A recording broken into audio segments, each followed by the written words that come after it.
esse tema alcançando maturidade mexeu muito com as nossas estruturas e nos trouxe um grande desafio. O desafio é esse que a gente fala em Filipenses, capítulo número 3, verso de número 12 a 16. Põe o tema da minha mensagem, por favor. Pode colocar o tema da mensagem? Eu acho que o Éder deixou tudo pronto aí. Filipenses 3:12. Está aí, ó. O tema da mensagem é alcançando maturidade. Meu nome é Glênio, desde que eu nasci, pastor pela vontade de Deus. Amém?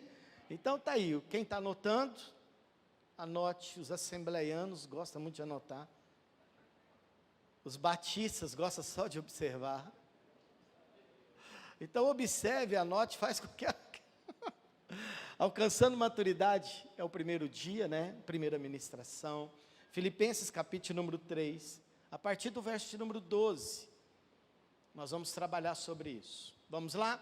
Paulo escreve aos Filipenses dizendo assim: não que eu já tenha obtido tudo isso, ou tenha sido aperfeiçoado, mas prossigo para alcançá-lo, pois para isso também fui alcançado por Cristo Jesus.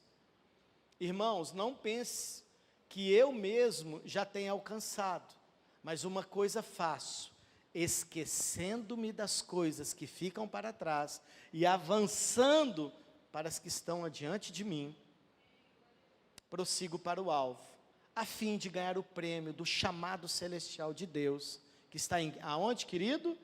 Em Cristo Jesus. 15.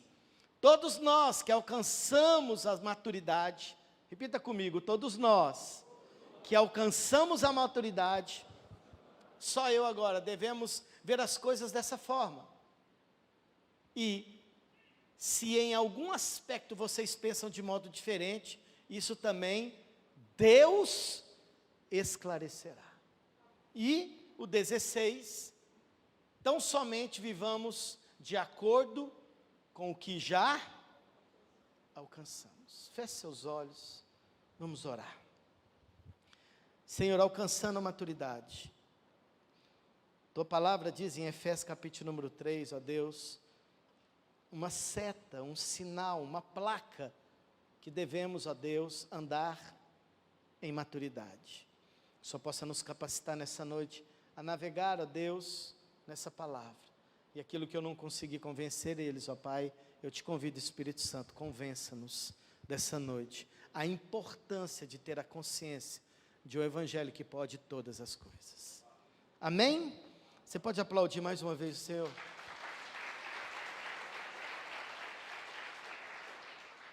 O tema é muito desafiador, alcançando maturidade. Como é bom você estar do lado de uma pessoa madura, ela te traz segurança. A pessoa madura, querido, falo isso no livro também, compre o livro. A pessoa madura, querido, ela não te dá palpite, ela te dá conselhos. Quando nós alcançamos a maturidade, nós temos o temor de conduzir pessoas. Nós temos temor de liberar uma direção. Quando nós alcançamos maturidade, querido, nós entramos num estado de uma condição, de um estágio de adulto, uma pessoa madura, pronta. Então, quem está notando maturidade é o estado ou condição de um estágio adulto. Ele adquire habilidades tremendas ao longo do prazo, ao longo dos dias. Então eu traduzi aqui maturidade em estado ou condição no estágio adulto. Habilidades adquiridas ao longo do prazo. Condição de plenitude. É isso que significa maturidade. Uma condição plena para direcionar pessoas. Ele não é mais menino, ele fala como adulto. Ele tem experiências adquiridas ao longo do tempo. Ele tem bagagem, ele não é mais menino, ele é adulto. Ele é uma pessoa que tem experiência. Como é bom estar do lado de pessoas com maturidade. Claro que nós erramos, claro que nós vamos falhar, mas o nosso desejo não é esse. A nossa intenção não é de errar. Erramos, mas o nosso desejo não é isso. Erramos o alvo? Sim. Às vezes nós não acertamos tudo, mas o nosso coração é de acertar. E o Senhor vê isso, e nos continua, e nos coloca em pé. Então, quando você anda em maturidade, você não retrocede em argumentos.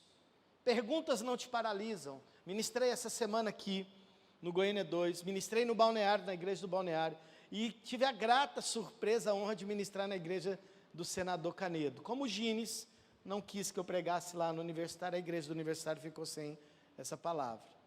Mas eu estava lá no Senador Canedo. Quem está de Senador Canedo aí? Aplauda Jesus, só Senador Canedo aí. Olha os irmãos de Senador Canedo aí.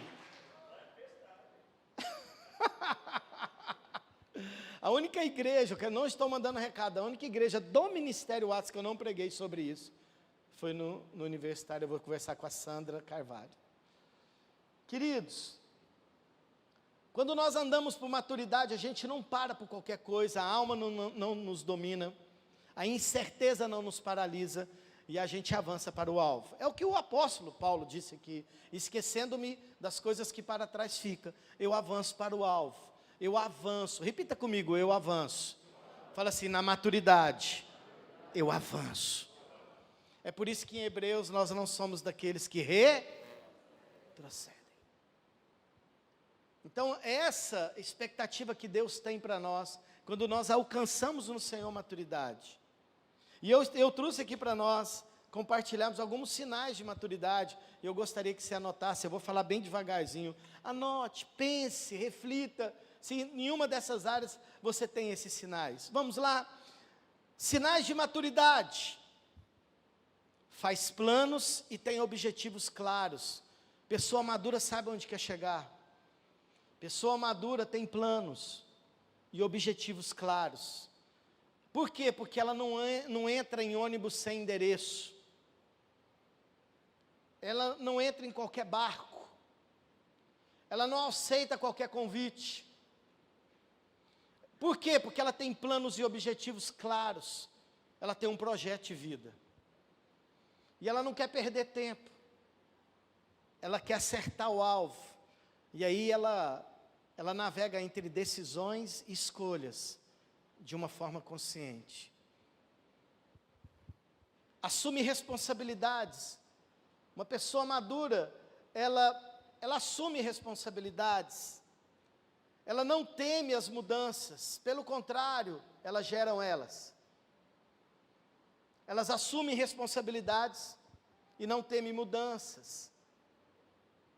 Elas geram mudanças.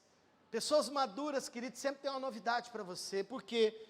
Porque elas sempre estarão um passo à frente daquilo que chamamos natural. Homens de decisão, mulheres de decisão, sempre estão um passo à frente daquilo que chamamos de natural. Projetam, não têm medo, assumem responsabilidades. São pessoas resolvidas, não temem mudanças, pelo contrário, geram elas. Filtra opiniões. Pessoas maduras filtram opiniões. Você fala o que você quiser, ela consegue filtrar, ela consegue extrair de uma opinião, até mesmo errônea, ela consegue extrair algo para ela. Ela filtra. Por quê? Porque para uma pessoa madura, aquilo que está na palavra é coisa séria, Silvio. Tudo coopera para o bem daqueles que amam a Deus. Tudo coopera, pastor Marte. Então, se tudo coopera, ela filtra as informações. Ela mais escuta do que fala. E aí eu vou de novo para Tiago, né? Sedes prontos para? Tardios para? Porque o falar provoca a ira do homem. Então, pessoas maduras, elas são analíticas, elas filtram opiniões, elas escutam mais do que fala. Elas são pessoas destacadas, elas são pessoas que você quer pegar e sentar do lado e não quer sair de perto. Pessoas maduras neutralizam aquilo que é tóxico em relacionamentos. Ela consegue falar para você aquilo que está te matando, te contaminando, te intoxicando. E ela neutraliza o processo de toxicidade na sua vida, porque ela consegue fazer isso. Ela consegue te tirar da rota da morte. Ela te dá direção pautada em conselhos espirituais. Ela dá uma ordem para a tua alma. Ela consegue atingir o teu espírito. Por quê, querido? Porque ela neutraliza aquilo que é tóxico. A sua alma é tóxica, querido, quando ela anda de mãos dadas com a carne. Quando a sua emoção ainda não está totalmente equilibrada.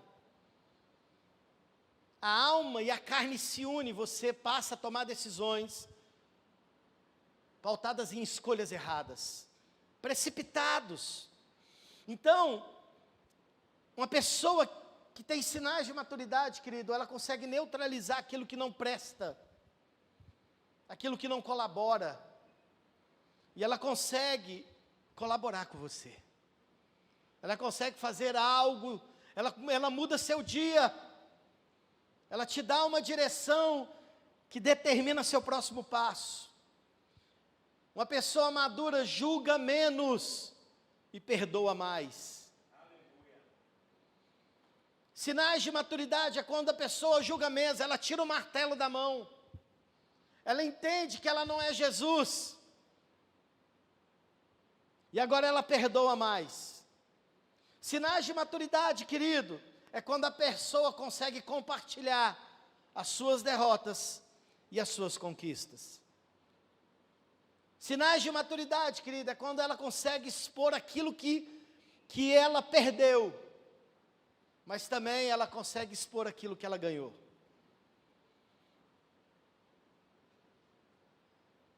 E aqui eu faço uma homenagem à pastora Juliana.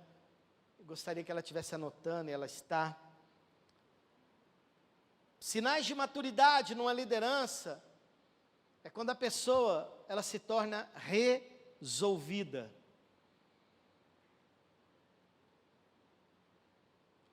Ela se blinda, ela é uma pessoa resolvida. Sinais de maturidade, uma pessoa resolvida. Você pode até brincar com ela. Você pode até, sem querer, tocar no passado dela, naquilo que ela era, mas hoje ela está resolvida em Cristo Jesus. Ela entende que, essa pessoa resolvida, ela entende que não há mais condenação. Não há mais nada que a condene. E aí ela se torna uma pessoa resolvida. Uma pessoa com sinais de maturidade é quando ela tem as suas emoções equilibradas. Emoções equilibradas, campo de guerra, campo de batalha. Quando as emoções não estão equilibradas, você não consegue decidir. Você não consegue se resolver. Você é desconfigurado pelaquilo que Deus já sabe quem você é. Mas você se desconfigura e agora você não sabe quem mais você é. Pessoas que não alcançam estabilidade emocional. E eu traduzi emoção. Quem está anotando, anota. Emoção vem do latim emovere, que significa para fora. É algo que você produz, Abraão, para fora. Então nós precisamos ter estabilidade emocional equilibrada, porque você vai produzir algo para fora. Engraçado que a emoção, querido, é uma relação direta entre sentimentos e comportamentos. Eu repito para quem está anotando, a emoção é uma relação direta entre sentimentos e comportamentos. E lá no livro Homens de Decisão eu apresento um quadro muito forte que nos ajuda a equilibrar as nossas emoções para decidir as melhores coisas. Uma pessoa que não está emocionalmente equilibrada, ela não deve tomar nenhuma decisão. Eu estou falando de alcançando maturidade, sinais de maturidade. O propósito é que nós alcancemos esse equilíbrio nas nossas emoções. E quando você alcança equilíbrio nas nossas emoções, você não corre de confronto. Falo no livro também, o que não é confrontado não muda. E agora você está apto, pronto ao confronto, porque o seu desejo é de mudança. Escrevo no livro também uma frase do Timóteo.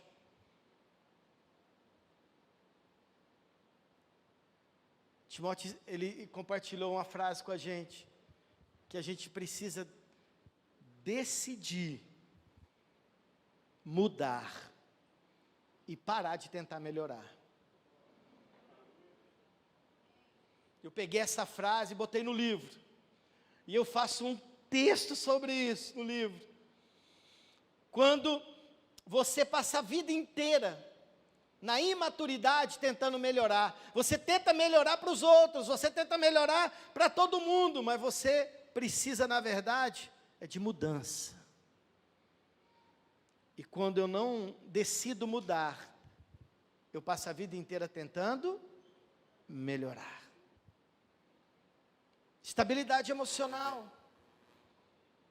Quando a gente não está bem equilibrado, querido, nós não podemos tomar nenhuma decisões. Eu escrevo no livro também uma frase muito forte de Hilgard, de 1976. Ele definiu emoções assim, ó. Olha como é que ele definiu emoções. A vida sem emoções seria insípida. Se não houvesse sinais de alegria ou tristeza, esperança ou decepções, vibrações ou triunfos, a vida não teria entusiasmo e nem cor. Hilgard, 1976. Tanto que a emoção, ela está ligada a sentimento e comportamento.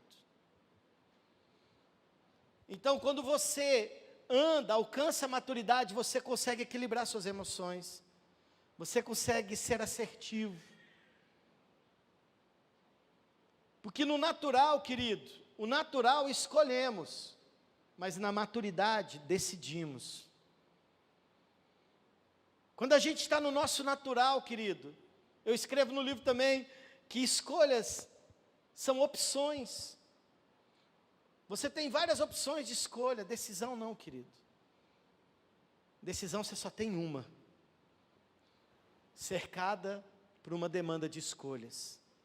É por isso, querido, que a decisão antecede a escolha.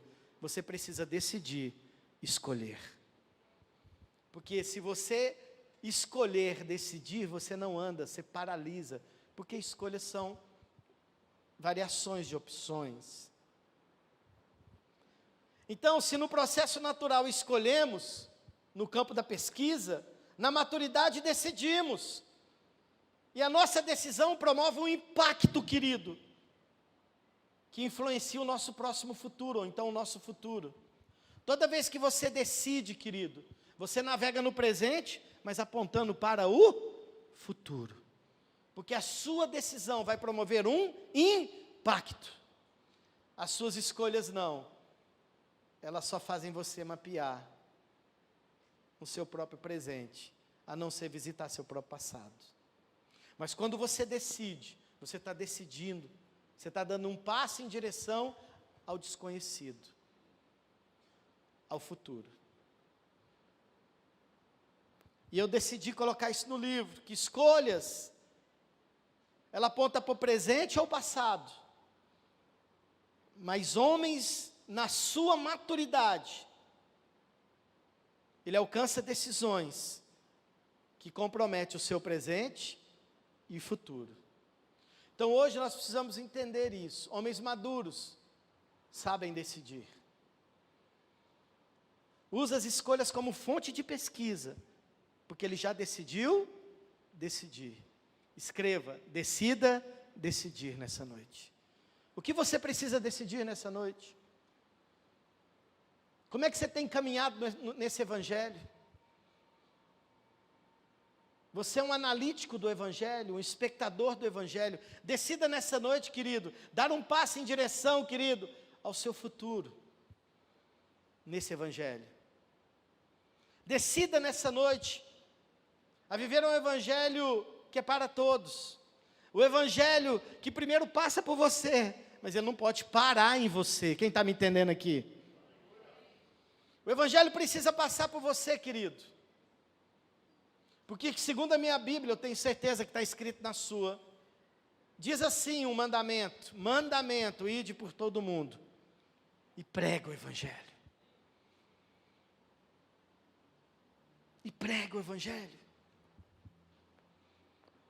Se o soldado mexeu com a Ana Tigresa, a figura do soldado mexeu muito comigo.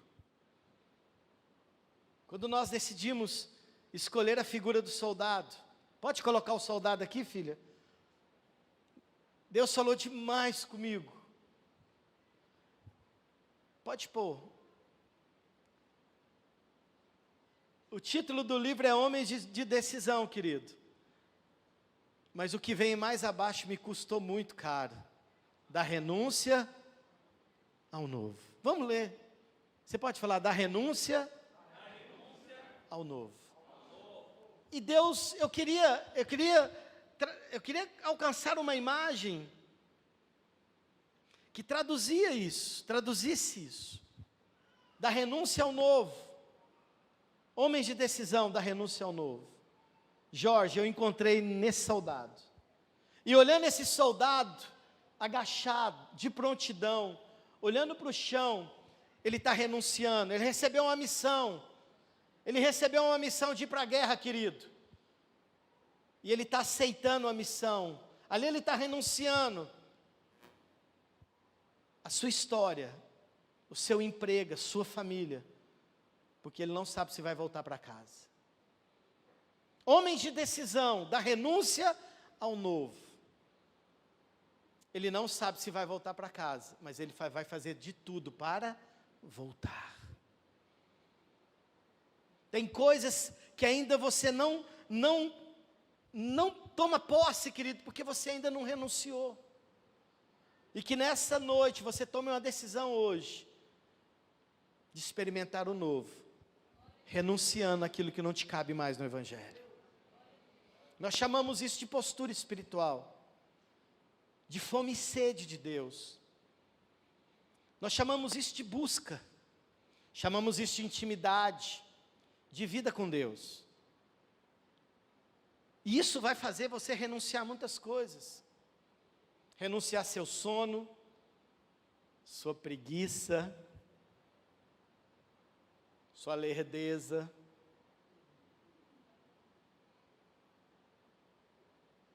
Posso continuar? Vocês estão aqui? Hã? O que não é confrontado não muda. Posso continuar? Quando você tem uma vida com Deus, querido, a cama não te segura. Vou pegar mais leve.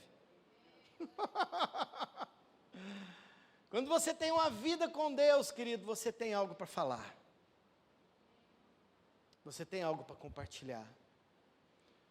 Mas a vida com Deus aponta para renúncias. Tem gente que faz jejum. Quem já fez jejum de Coca-Cola aqui? Poucos? Tem algum crente aqui, pelo amor de Deus? Coca-Cola para crente é coisa séria, irmãos. Quem já fez... Vou te dar a segunda chance. Oh, gente, mas tem muita religião nesse lugar aqui. Quem já fez jejum de Coca-Cola? Mas a Fanta pode beber, né? Porque assim, irmão, o cara fala assim, rapaz, eu estou no jejum da Coca. Aí você vê o irmão beber Fanta. Uai, que negócio é esse? Fui claro. O que me pega é a Coca-Cola. Isso é renúncia, querido. Vida com Deus quebra tudo isso. Vida com Deus te apresenta um tal de 12 horas no mínimo, só na água. Renúncia. Renúncia. Vocês vão ter um preletor aqui descalço, viu, irmãos? Renunciando para alcançar o novo. Evangelho que não te leva a renunciar, querido. Ele não promove um passo para você, mas o evangelho que te leva a renunciar ele tem uma estrada de bênçãos para você. Amém? Então a regra é clara. Então aqui está pronto, querido. A regra é clara. Repita comigo: decisão é convicção. E convicção, querido, anda de mãos dadas com maturidade. As pessoas falam, você não é, mas você tem convicção que é. As pessoas trazem para você fatos como fossem verdades, mas você tem convicção da sua verdade. No Aliançados a gente tem uma expressão muito jóia. A gente usa o exemplo, né? Contra fatos não há. Todo mundo fala isso, né? Mentira, irmão. Contra fatos há argumentos, sim. O que não há argumentos é contra a verdade. Porque verdade é absoluta, fatos são questionáveis. A Bíblia nos dá essa condição de ouvir, de peneirar, de filtrar opiniões e fatos. Então, o tema é alcançando a maturidade, eu preciso te falar isso. Então, quem está anotando, anote. Decisão é convicção. Repita comigo: decisão é convicção. Eu quero te perguntar, quais são suas convicções? Porque se você tiver convicção, você está pronto para decidir. Mas se você não tem convicção, você vai abraçar escolhas. Vai ter muitas escolhas para você. Avançando, querido, eu quero falar sobre missão dada e missão cumprida. Eu quero falar um pouco sobre a missão de Moisés. O resgate do povo hebreu do Egito. Eu quero usar o texto de Êxodo, capítulo número 2, eu compartilhei aqui com a igreja, eu quero trazer de novo isso. Êxodo, capítulo número 2, querido, a partir do verso de número 11 a 15. Aqui, Moisés estava iniciando o seu chamado. Moisés reagia muito mal aqui. Moisés não estava pronto na tigresa. Estava começando o chamado dele. E quando a gente não está pronto, a gente toma decisões precipitadas, falamos o que não devemos, fazemos coisas que não podemos, porque ainda nós não estamos maduros. E nesse exato momento, querido, Moisés, ele estava começando o seu chamado com Deus. E olha o que aconteceu quando Moisés, começando o chamado com Deus, mapeava, navegava em imaturidade. Vamos ler, estou falando de Moisés, aquele mesmo que por Deus foi chamado amigo. Aquele mesmo que quando recebeu um convite do próprio Moisés, Deus colocou ele na fenda da rocha, e ele passou com a sua glória.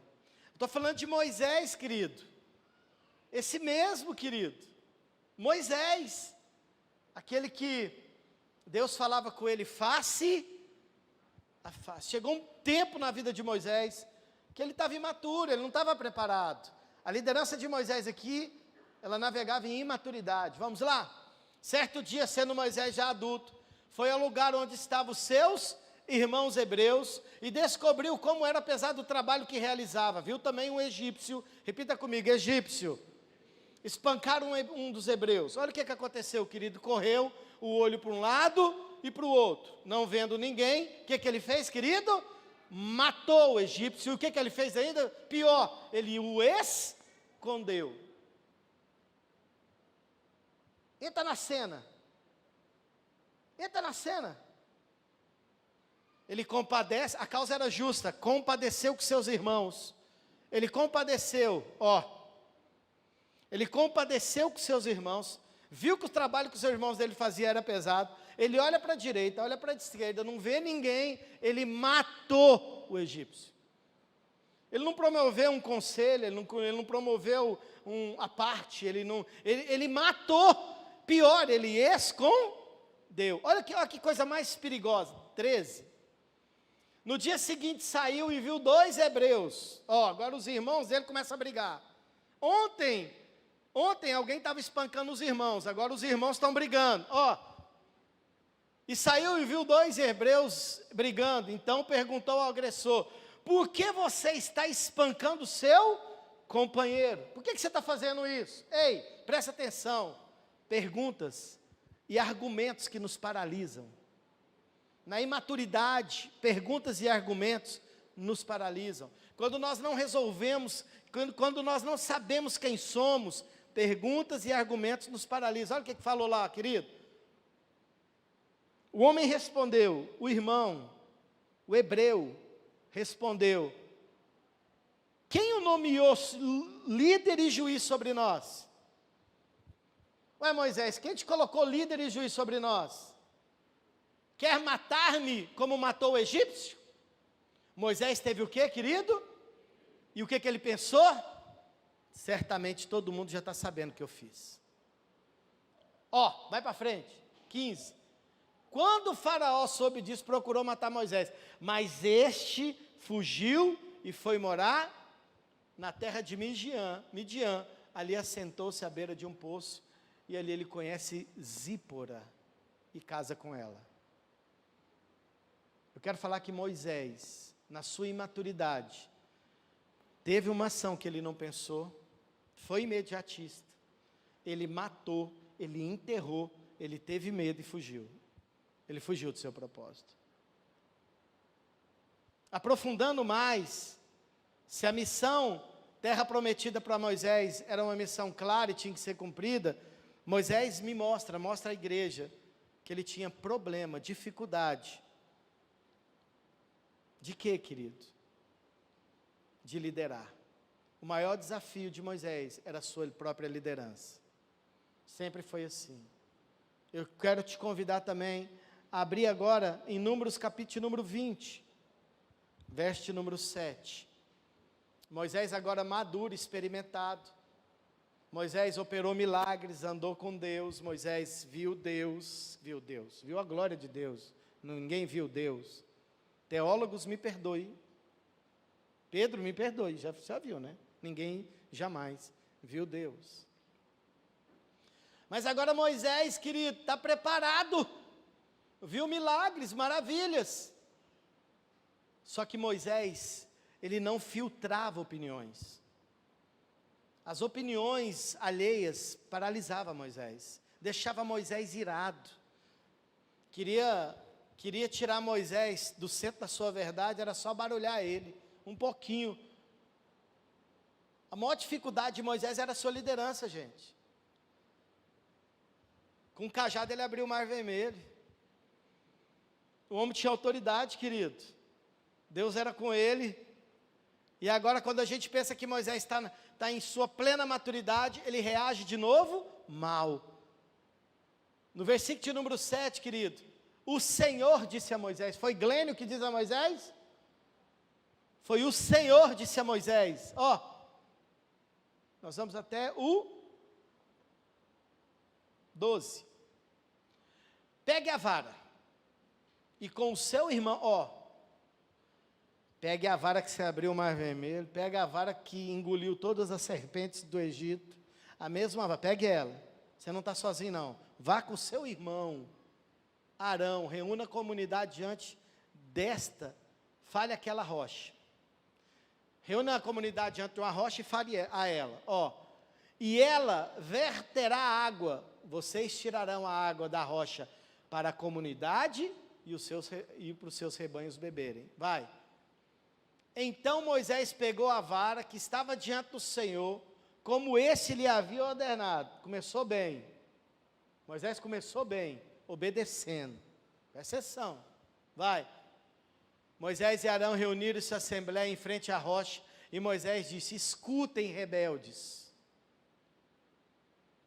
Será que teremos que tirar água dessa rocha para dar a vocês? Meu Deus. Começou mal. Ele começou bem, agora começou a ficar ruim. Olha o que Moisés fala. Será? Volta lá, 10. Será que teremos, será que teremos a glória para Ele? Olha o cara.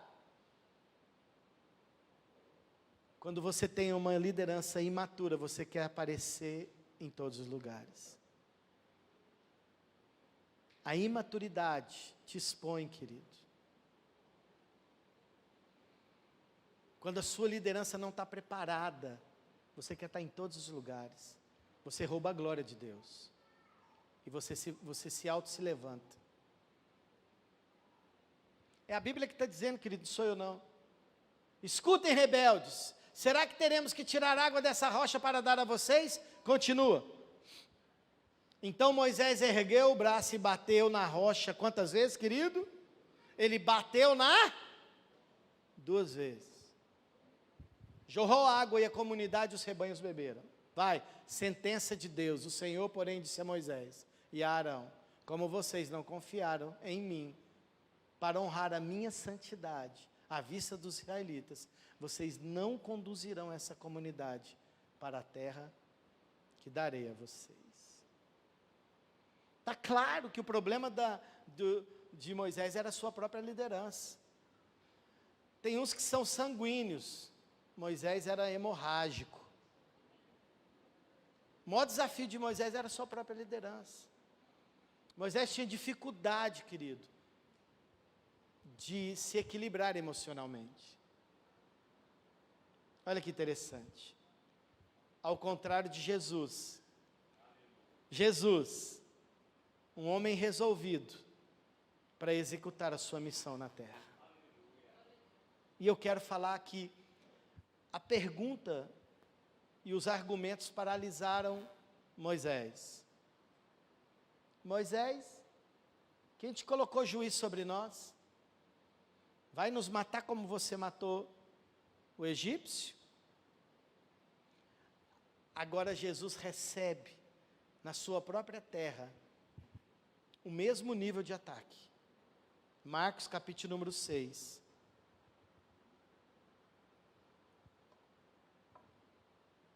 Do 1 ao 13. Vamos ler. Quem está entendendo a palavra diz misericórdia. Coitado da minha liderança. Jesus saiu dali e foi para a sua cidade, acompanhado de seus discípulos. Quando chegou o sábado, começou a ensinar na sinagoga, e muitos dos que ouviram ficaram admirados. De onde lhe vêm essas coisas? Perguntaram eles, que sabedoria é essa que lhe foi dada? Esses milagres, e esses milagres que ele faz, vem de onde? De onde vem a sua sabedoria? O que é isso? Vai lá. Não é esse o carpinteiro?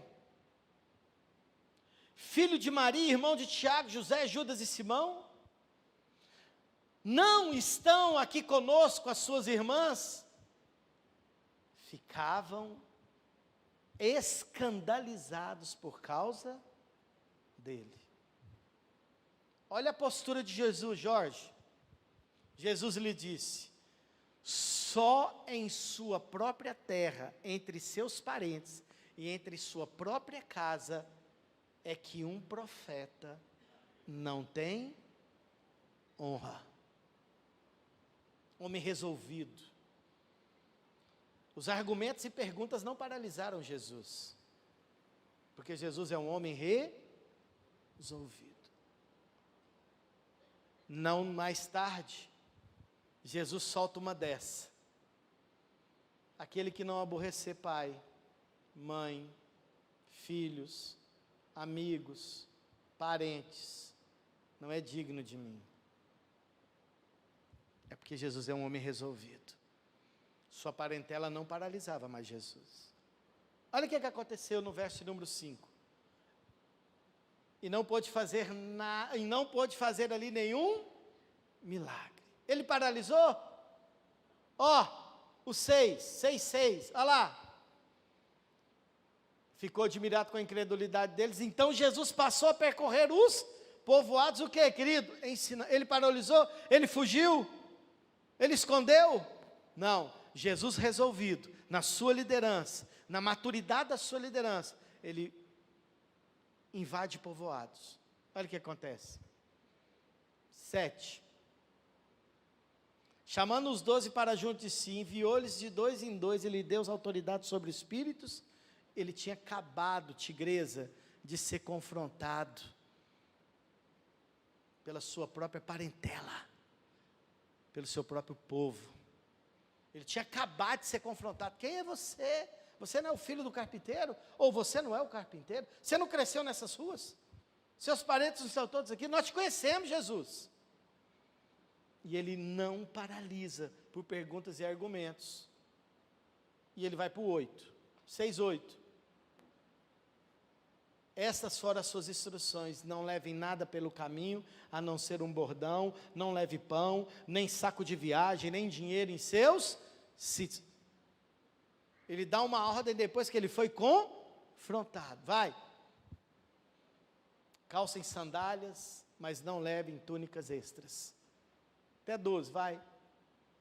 Sempre que entrarem numa casa, eita glória, fique ali até partir. E presta atenção, ele foi rejeitado na sua própria terra, presta atenção.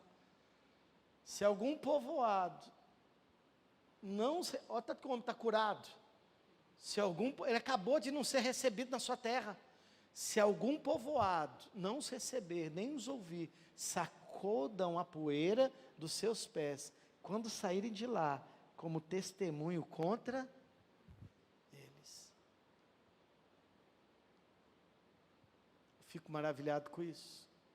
Eles saíram e pregaram ao povo que se arrependesse. E 13, expulsaram muitos demônios e ungiram muitos doentes com óleos e a missão continuou. Jesus sempre teve um passo à frente, querido. Isso aqui lindo. Jesus sempre teve um passo à frente daquilo que chamamos de natural, comum.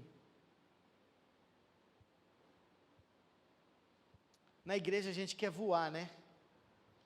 A gente quer falar em línguas, a gente quer ter liberdade.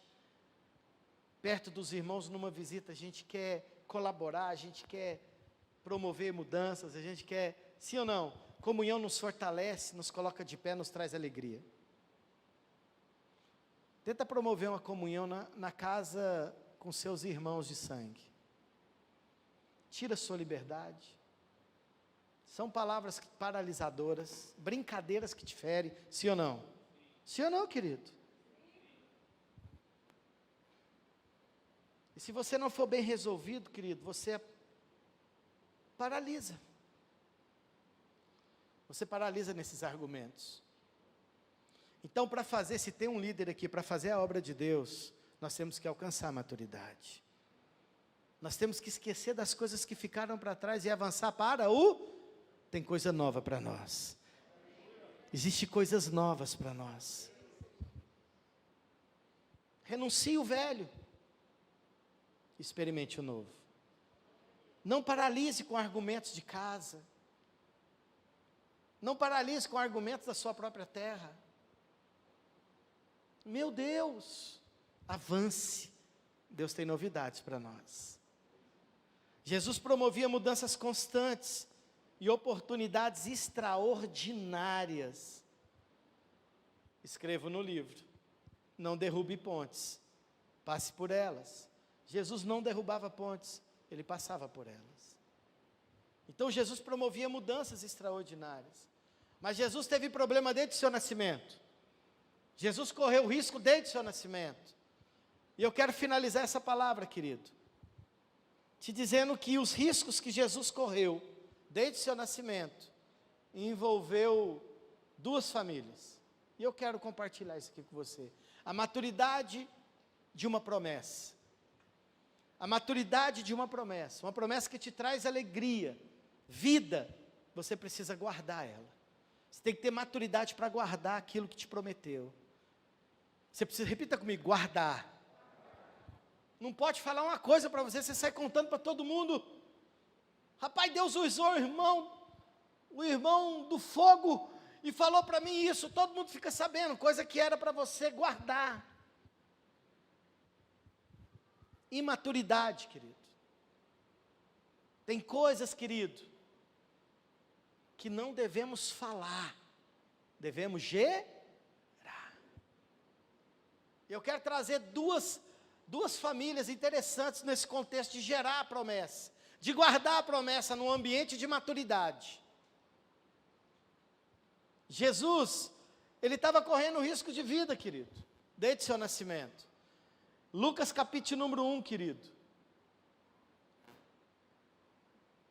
Eu quero primeiro falar sobre a história de Zacarias, o sacerdote Zacarias, que casou com uma mulher chamada Isabel. Sua origem, descendente de Arão, sacerdote Arão.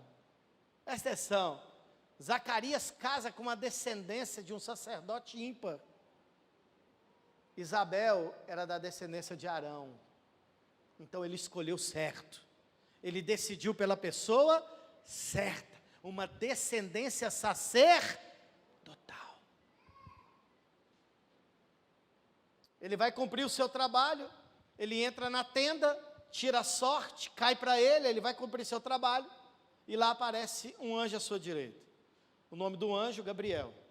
E o anjo fala isso aqui para ele. Verso de número 18.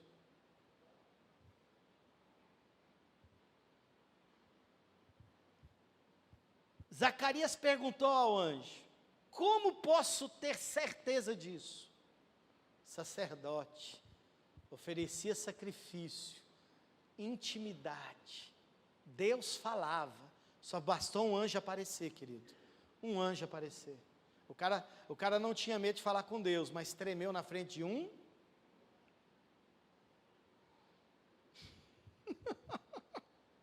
É forte, né? Querido, sabe aquela pessoa que fala, glória a Deus, eu amo a Deus, Deus é tudo, Deus é Deus. Sabe que esse cara fala assim? E fica escondendo coisa que precisa resolver, e fica fugindo do Espírito Santo, porque se o Espírito Santo revelar a vida dele, acabou a reputação dele. Você conhece pessoas assim, querido? Zacarias, querido, entrava na tenda para oferecer sacrifício, correndo risco de vida, mas bastou aparecer um anjo. Eita glória, um anjo de autoridade. O homem reagiu mal, e ele reagiu dessa forma. Como posso ter certeza disso? Sou velho, e minha mulher é de quê, querido? De idade avançada. Até o 20, vai. O anjo respondeu, sou Gabriel, que sempre está na presença de Deus, enviado para transmitir a você essas boas novas, rapaz. Suas orações foram ouvidas. Deixa eu te falar, toda vez que você entra aqui e ora a Deus, eu estou lá com o Pai ouvindo tudo, porque eu não saio da presença dEle. E eu estou aqui, rapaz, suas orações foram ouvidas. Olha como é que ele reagiu. Agora você ficará mudo, não poderá falar até o dia em que isso acontecer, porque não acreditou em minhas palavras, que se cumprirão no tempo oportuno. Beleza, joia. O que aconteceu depois disso? Ele saiu da tenda, foi para casa, e a Bíblia diz que Isabel ficou grávida. Olha que interessante. Isabel grávida, ela mostra uma postura de maturidade. Isabel era velha? Igreja, Isabel era velha? De idade muito? Isabel fica grávida. Olha o risco que Isabel passou. Na velhice, ela ficou grávida. Verso número 24, olha a postura de maturidade de Isabel. Ela entra para dentro da casa e não sai de lá 5 meses. Sabe por quê, querido? Olha que atitude de maturidade, Eliana. Ela era de idade avançada e ficou velha. Pensa, ela sai na rua. O que ela ia ouvir? Não está certo. Você não vai conseguir ter esse filho. Você não está preparada para ter esse filho. Sua idade está avançada. Sabe o que ela fez? Verso número 24. Depois disso, Isabel, sua mulher, engravidou durante 5 meses. Ela não saiu gerando a promessa. Ela derrubou os argumentos e questionamentos. Ela ficou em casa. Continua. Ela dizia, isso é obra do Senhor, agora Ele olhou para mim favoravelmente, para desfazer a minha humilhação perante o povo. Isabel era uma mulher humilhada, sem filhos, filha de uma geração de sacerdotes, humilhada. Quando ela recebeu e reconheceu, e discerniu que era obra do Espírito Santo, ela entrou para dentro de casa, ela gerou a promessa com maturidade. Ela guardou a promessa, ela não foi para a rua, ela não falou para ninguém, porque a sua idade era avançada, as pessoas iam questionar ela, as pessoas iam tocar na fé dela, as pessoas iam questionar a promessa de Deus sobre a vida dela. Então o que ela fez, querido? O que ela fez? Ela se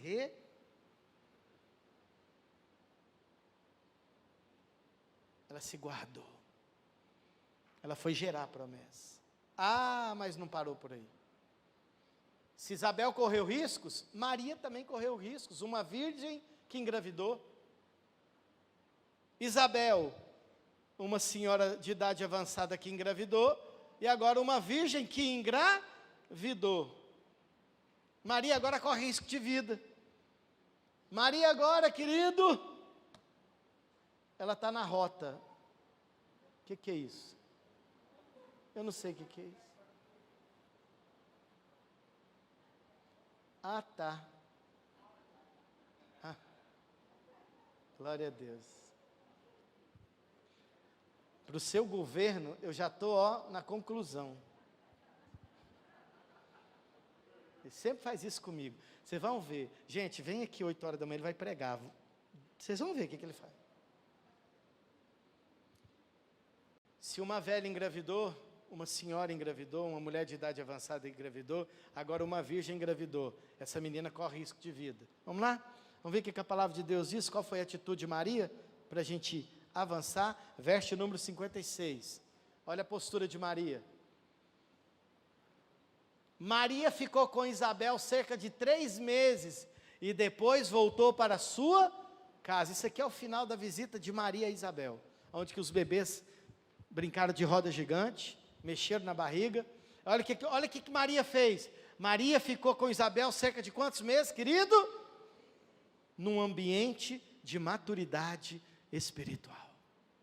Maria escolhe agora um ambiente de maturidade espiritual. Imagina Maria grávida, uma virgem que engravidou 3 meses andando na rua, de Nazaré. Pensa. Pois ela foi para a casa de quem? Uma casa que tinha um ambiente espiritual de maturidade. Se Isabel ficou 5 meses gerando, Maria ficou 3. Ela se resguardou. Ela foi nutrida por tudo isso. Eu quero concluir essa palavra, querido, te dizendo que só desfrutamos daquilo que conquistamos. O que você tem conquistado nessa vida com Deus, na sua caminhada com Deus? Então decida nessa noite decidir, trilhando o caminho da maturidade, experimentando coisas extraordinárias, querido, daquele que tudo pode. Decida decidir nessa noite. Mude a sua postura. Gere a promessa. Quem tem uma promessa de Deus? Gere ela, volte a gerar ela. Quem tem uma promessa que ainda não se cumpriu aqui? Muita gente. Vou repetir, quem tem uma promessa que ainda não se cumpriu?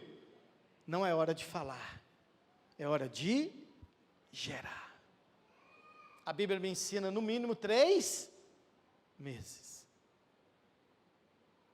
Fala é forte. E olha que eu não estou no Velho Testamento, eu estou no Novo Testamento. Ei, tome cuidado. Deus te confiou uma promessa. E Ele está de olho em você, para saber se você está gerando ela.